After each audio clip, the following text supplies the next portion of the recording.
I think it's important that people get directed to the proper health care. If they're veterans, there's the VA. If they're not veterans, there's usually community mental health.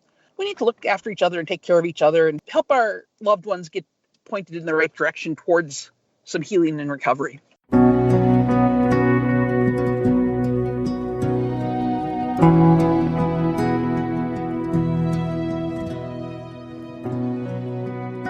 Welcome to the third season of Heart to Heart with Michael, a program for the bereaved community. Our purpose is to empower members of our community. This season, we're taking a longer view of grief. Can we find healing? Can we find peace?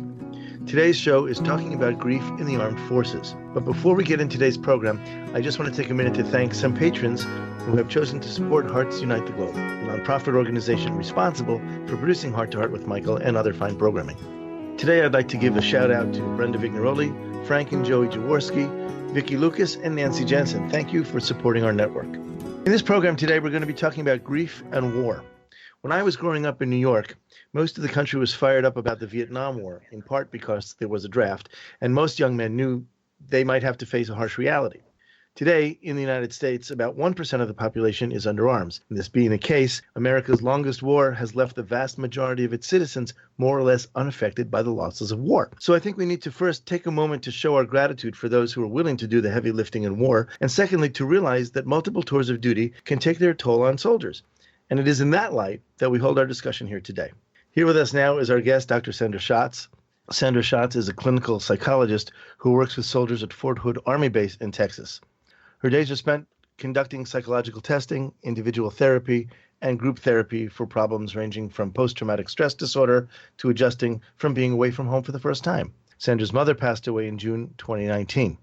Originally from South Dakota, Sandra lived in San Diego, Long Island, my favorite place, and several places in between before arriving in Texas 3 years ago. Sandra was reaching her shelf life in Wichita, Kansas, when the call of a civilian job in a military environment where there is no snow became irresistible. When she's not working, Sandra is an active member of Toastmasters and plays in a kickball league. Sandra, thank you very much for coming to Heart with Michael.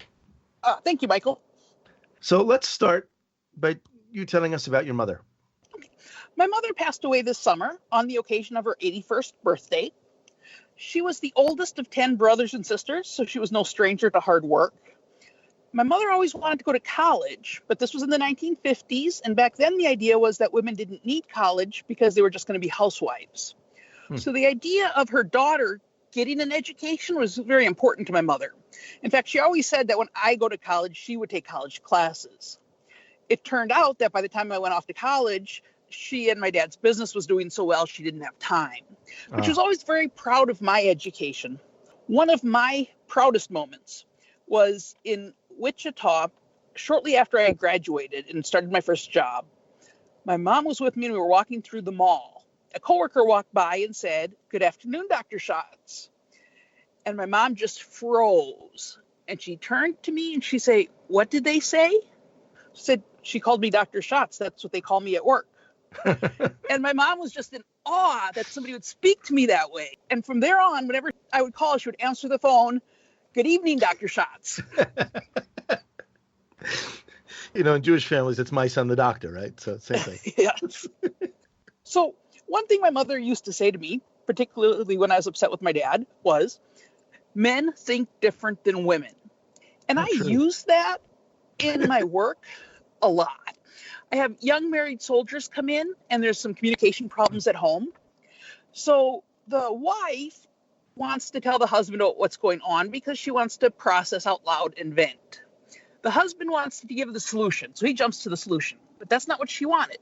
When he talks about his problems, he wants her to offer solutions. She figures, hey, I'll just give him space to talk. So once I point that out to them and they know that they're looking at different communication styles, they can usually make the adjustment and appreciate that piece of advice. That is one of the most erudite, one of the most important pieces of marriage advice I've ever gotten. And I'm married now almost 32 years. That's impressive. Thank you for that. My parents were married for 60 years, so she certainly knew a lot about being married. Now, professionally, I've dealt a lot with grief, and I thought I got it until she passed away. This was the first significant loss in my life. I've had other losses and broken relationships and the types of bad things that happen in life that are initially pretty hard, but as time goes on, they get easier and easier. Right. However, what I found with this grief with my mother's loss was I'll be going about my day just fine, and then out of the blue, an emotion will hit me, or I'll hear a song on the radio, or something will remind me of her, and I'll start crying for 15 minutes.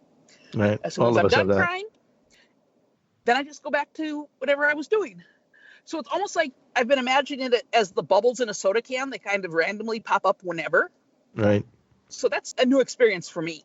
Do you find that people ask you questions about your mother? Like they'll say something like, how old was she? Because that's one of the questions I really detest about having lost a parent. I lost my father, and people say, well, how old was he? As if to say, if he was 90, well, that's okay then. But it's really not. And, loss of a parent is something that we all eventually go through if we live in what seems to us to be a normal lifestyle. Right. But we're never really prepared for it, are we? No, and I thought I was prepared for it. So tell us about why you decided to become a counselor. That was not my original plan. When I left for college, I was going to major in physics because I was good at math. It turns out I wasn't good at physics or any of the other majors that I tried in college. I had a year left in college when I transferred to my final school, and I asked the registrar to just find me whatever major would get me out of there the quickest, get me a degree and get me out. Now, I should say that this whole process took about 7 years because I wasn't terribly mature at the beginning. Okay. But at the end, I pulled it together when I was a pretty good student. So I tried some different things when I got out of college. I tried insurance, Department of Corrections, being a 911 dispatcher, and I wasn't very good at any of those things either. So I went to graduate school to become a psychologist. And originally I started out as in experimental psychology. That's what I was doing on Long Island, doing research. And after about 18 months, my advisor suggested to me that I might be a better fit for clinical psychology.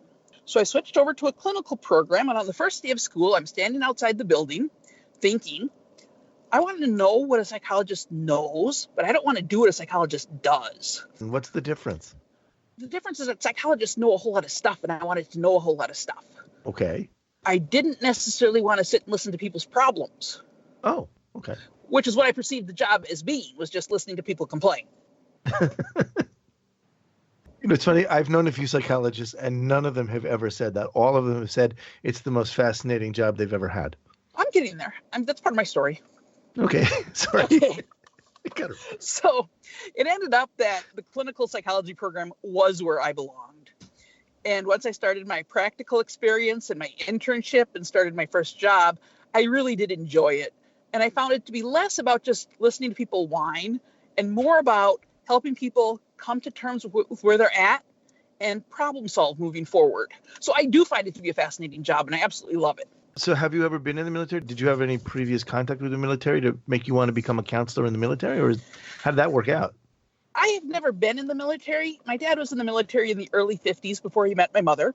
Mm-hmm. He didn't care for the part of being yelled at all the time, and he didn't care for the food, and it's certainly not what he wanted for his daughter. So I was encouraged to go in an opposite direction. However, I was raised with a strong sense of patriotism and an appreciation for all the young men and women who were putting their lives on the line out there. I was working in Kansas with the severe and persistently mentally ill, which is an easy burnout opportunity because they're extreme mental health challenges. So when I saw the job open up at Fort Hood, it was Texas, there's no snow in Texas, and the idea of working with people who have mental health issues that I could actually help them with and we could make progress seemed very inviting. So about 3 years ago, I started working here. One issue soldiers have when they start in the military is they go from being whoever they were in high school, where everybody knew them, to being this little fish in this big pond where they're nobody. Mm-hmm. And I had a very similar experience because at my clinic in Kansas, I was the big fish in the little pond. Right. I came here and I was nobody again. Now, soldiers, eventually with their time and their rank, they start getting some privileges and respect. And as a psychologist, you get to know the other people around post and you start getting your respect. So things have gotten better, but I did have that initial small fish, big pond feeling for the longest time. Yeah, well, you're also, I think, if I'm not mistaken, Fort Hood is the largest military base maybe in the world. Yes. So that's not a pool. That's an ocean. No, it's the size of a mid-sized town. Wow. And you're a guppy in that town. Yeah, sure. I was a guppy. I'm growing. Are you a barracuda yet? Not quite yet. They're not scared of my teeth yet, so. Well, that's all right. No, but it's interesting that you would choose to go to a place like that. What year did you go there? 3 years ago. So the war's been going on for a long time. You're aware of what you're getting yourself into. It's not, it's not like, wow, what a surprise. But Correct. yeah, I think it takes a special kind of person to want to put herself into that and contribute in that way as well as anybody else to the war effort and to give back to the soldiers what I think they deserve.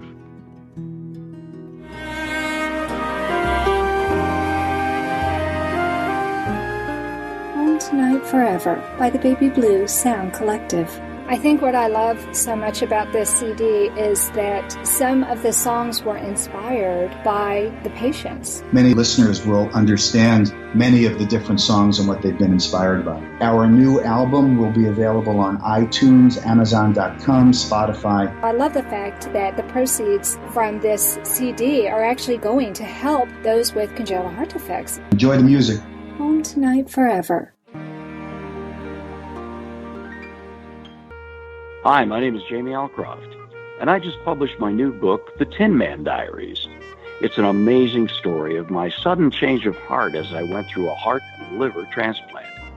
I can think of no better way to read The Tin Man Diaries than to cuddle up in your favorite Hearts Unite the Globe sweatshirt and your favorite hot beverage, of course, in your Hearts Unite the Globe mug, both of which are available at the Hug Podcast Network online store, or visit heartsunitetheglobe.org. You are listening to Heart to Heart with Michael. If you or someone you know would like to be a guest on Michael's program, please email him at michael@hearttoheartwithmichael.com. Now, back to our program. Sandra, let's talk about soldiers and the kind of grief they have to deal with. In the intro, we talked about soldiers having homesickness. Can you define homesickness for us, and how is that related to grief? I work with a lot of young soldiers who are away from home for the first time. So in some ways, they deal with the same homesickness as a college student, but it's much different coming in the military. All of a sudden, you're getting yelled at for everything you do. And you're starting to realize that 4 to 6 years, that contract you signed is a lot longer than you were thinking it was. Mm-hmm. And the full extent of what you have committed to is starting to catch on. This idea that you may go overseas and you may not come back home. Mm. So they're starting to wonder, did I make a mistake signing up for this? And I work with them to see that the challenge is to keep going forward. It's emotional discomfort. So when it comes to physical pain, that's bad. That can cause tissue damage. We want to stop doing that. But with emotional pain, that's simply uncomfortable. So we want to work on getting through it and moving on, because what you'll learn through that will help you with the next challenges that come up in your life. So I really see emotional pain as being a road sign, not a stop sign. Well, what does that road sign say? Well, it depends what you need it to say. For some people, it tells you you need to veer off to the left. For some, it tells you to veer off to the right. For some, it tells you to speed up or slow down, whatever. But you keep going to get to your goal and your destination. The skills you learn in the process of doing that will help you later in life, because without a doubt, these young people will face additional challenges in their life, both in and out of the military. So I try to help them see it in that way. You would think that could make you stand still and that could make you afraid to move forward. It certainly does. And so that's where my role comes in, is to encourage them along and help them see that to keep moving forward is the right direction. Most of the time, by the time they've wind up at Fort Hood, they've been through their basic training, which is the worst of it. And then they've been through their advanced training on how to do their jobs. So compared to those two training periods, once you get to your real job at Fort Hood, it's actually a little easier. There aren't people yelling at you constantly. You still get yelled at a lot, but only during working hours. And you get a lot more privileges than you did when you were in basic training. So life in general gets a little better for them when they're here. It's just the realization starts to set in of, what did I get myself into? See, now I'm comparing that to my basic. I was drafted. I was an old man. I was already in my 30s, and I went to a very, very short basic training, basically to tick the box that I had been to training. And they dealt with us so completely differently. They had to be nice to us. People asked me, "Did you run a lot in the Army?" And I said, "Only to the bathroom." My basic was basic deluxe, and I went straight into reserves the week later. So it was a completely different history than I had. Now, in your intro, we talked about how soldiers come to you with a condition that we talk about a lot lately, and that's post-traumatic stress disorder, or PTSD. Can you tell us how you help soldiers dealing with PTSD and what kind of grief comes from being plagued with that condition? I'd like to start by talking a little bit about what post-traumatic stress disorder is. Okay. Our brains have a part called the amygdala, and that is what's in charge of the fight or flight phenomenon. So when we feel threatened, either we're going to protect ourselves or we're going to get ourselves to safety. So that's the amygdala that's kicking in the anxiety to make that happen. Now, for most of us, let's say I'm on my way to work and I get into a near car crash. My amygdala will shoot up into high gear, but then when I realize I'm safe, it'll come back down again. Mm-hmm. However, a soldier in a war experience, that amygdala goes into high gear and it doesn't really have the opportunity to go back to low gear. Wow.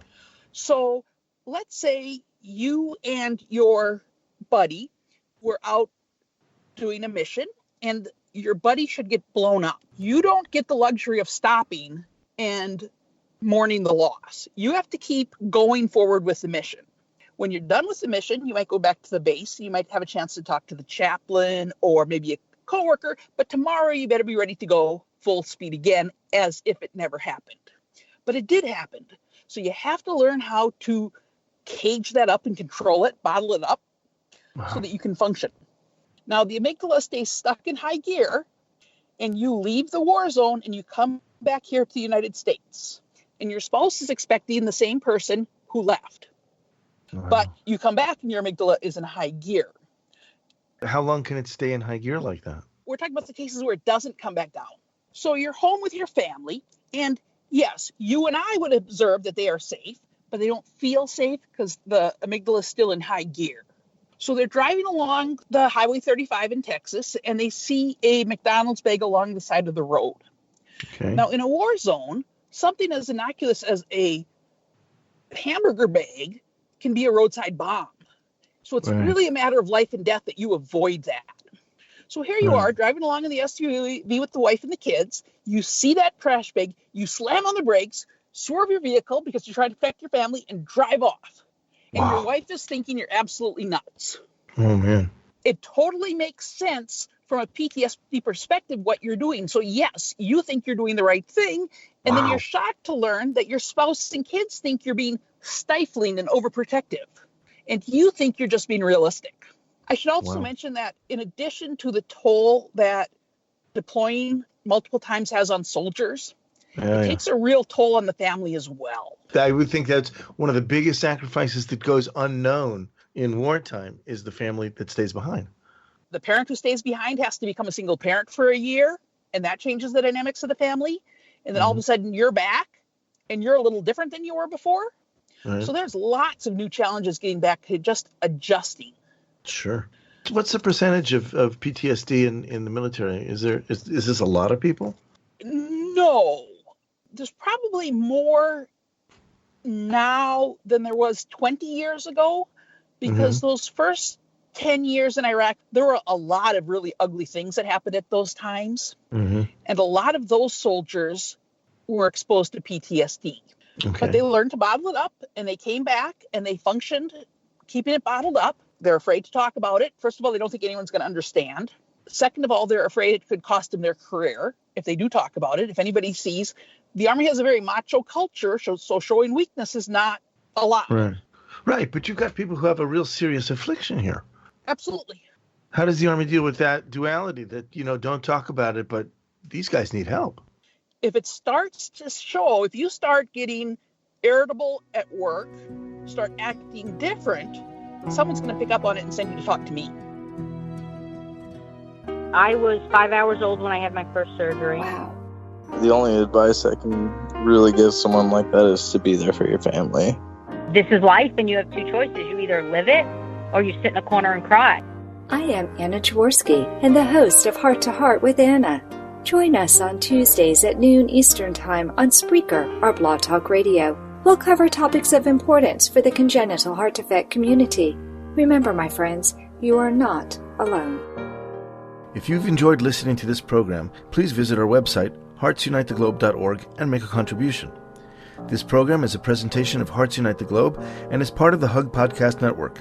Hearts Unite the Globe is a nonprofit organization devoted to providing resources to the congenital heart defect community to educate, empower, and enrich the lives of our community members.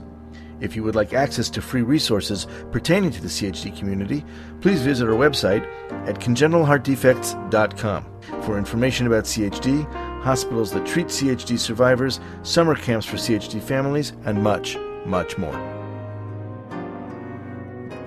You are listening to Heart to Heart with Michael. If you have a question or comment that you would like addressed on our program, please send an email to Michael Lieben at michael@hearttoheartwithmichael.com. Now, back to Heart with Michael. Sandra, we know that one of the worst things soldiers have to deal with is the loss of another soldier. So let's talk about the kind of work you do with those soldiers who have lost someone on their team. The first thing is to get them to talk about it.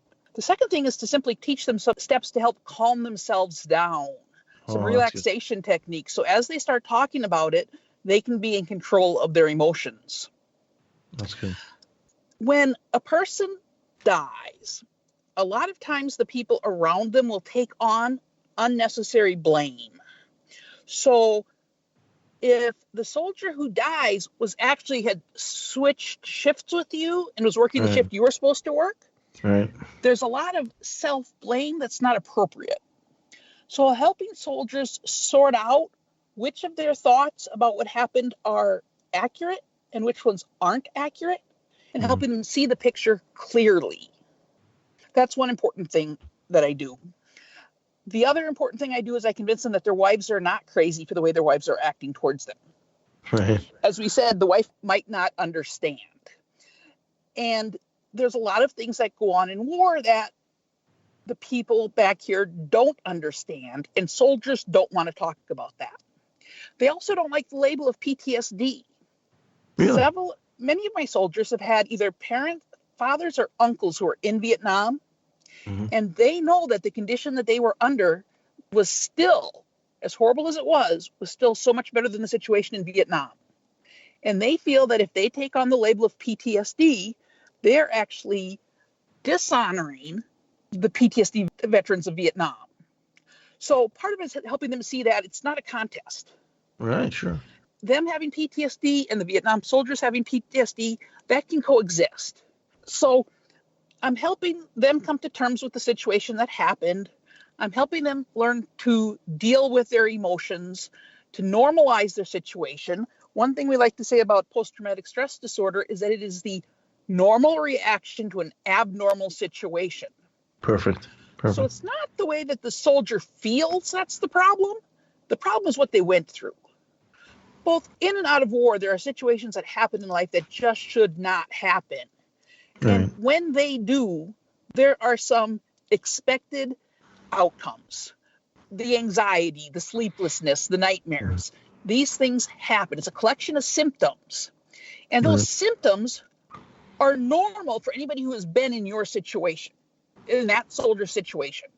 So to help them try to see that and normalize it a little bit, take away some of the shame, help them see that this is not a weakness that they're facing, that's my goal with that. It seems like it's rather taboo to talk about war, but we know that our soldiers have to deal with losses of war.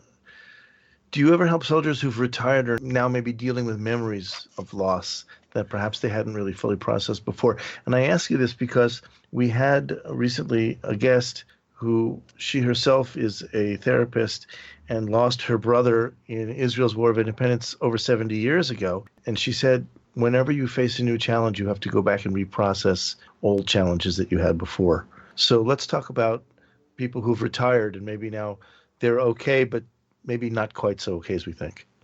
Well, and it can be different things that bring up the old PTSD.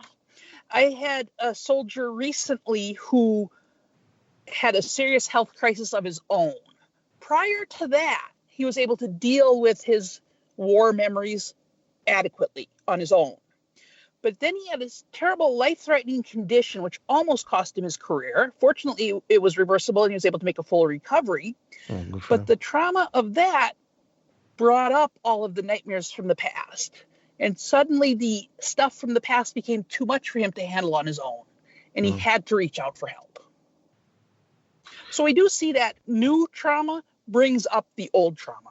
Tell us a little bit more about what it's like to work with the retirees, and how do they get to you if they've been retired? I don't personally work with the retirees. The VA handles the retirees. So I work with soldiers who are in the middle of their career. Some of them are reaching the retirement point. Once they get close enough to see the retirement light at the end of the tunnel, then they start to feel it's a little more safe to come in and talk about what they're going on. They're no longer worried about their careers. So I see a lot of soldiers who have 18 or 20 years of experience, and their wife sends them in. And when I ask them what's wrong, they say, well, maybe I've been a little irritable. And when I ask them, well, what would your wife say if I called her? Then I get, well, I yell at the children all the time. I'm screaming in my sleep. Then they come out and tell you what's really going on with them. Right. And part of it is helping them see the link between what they went through, how their brain reacted to what they went through, and how that's applying to them now, how that's affecting them now, and to help them see that it's a normal progression. It's not a fun progression, but it is a normal progression. Are they surprised by the concept that it may be something that happened 18 years ago that suddenly now is reliving itself in their head? Initially, but once they get to thinking about it, they can usually see it. And then they come back a couple weeks later and they've had time to think about it and they say, oh yeah, okay. Because I would think that'd be one of the hardest parts of therapy at that stage, is getting to realize that you've been hiding it really well, but it's up now. It's time to deal. I try to help them see that that's something they should take pride in. Not that I typically encourage people to bottle things up, but if you made it through your entire career by keeping it bottled up, that was a strength. But now it's affecting your life, it's affecting your family, it's affecting your future. Let's deal with it now so that it doesn't cause you problems down the road. I like the idea of coming to it as a source of strength, because now you have something that you can base that on. Let's use that strength that you've developed and let's go ahead and deal with it. I like that because it's not, I think, intuitive that that's a strength. People are typically surprised when I bring it out that direction. Lastly, what's the most important lesson that you want our listeners to take away from hearing this podcast? Something about how we can move forward with what we carry. PTSD, like grief, is not a death sentence. Neither are desired goals. We wouldn't choose either. But they both provide outstanding opportunities for personal growth. PTSD certainly provides the opportunity to develop post-traumatic growth. I think it's important that discussions about healthcare, either at the national level or local level, include mental health care. And I think it's important that people get directed to the proper healthcare. If they're veterans, there's the VA. If they're not veterans, there's usually community mental health. We need to look after each other and take care of each other and help our loved ones get pointed in the right direction towards some healing and recovery. I really want to thank you for that, because one of the things that we talk about here a lot in grief is how to move on, how to move forward. So thank you for that. Well, I appreciate you letting me be on the show. It's been my pleasure the entire half hour. And thank you for your sharing your experience and your wisdom with us. It's been very, very enlightening in many, many ways. And I hope that people will learn from this tonight. That concludes this episode of Heart to Heart with Michael. I want to thank Dr. Sandra Schatz for sharing her experience. Please join us at the beginning of the month for a brand new podcast. I'll talk with you again soon, but until then, remember, moving forward is not moving away. Thank you. Thank you again for joining us. We hope you have gained strength from listening to our program. Heart to Heart with Michael can be heard every Thursday at noon Eastern Time. We'll talk again next time when we'll share more stories.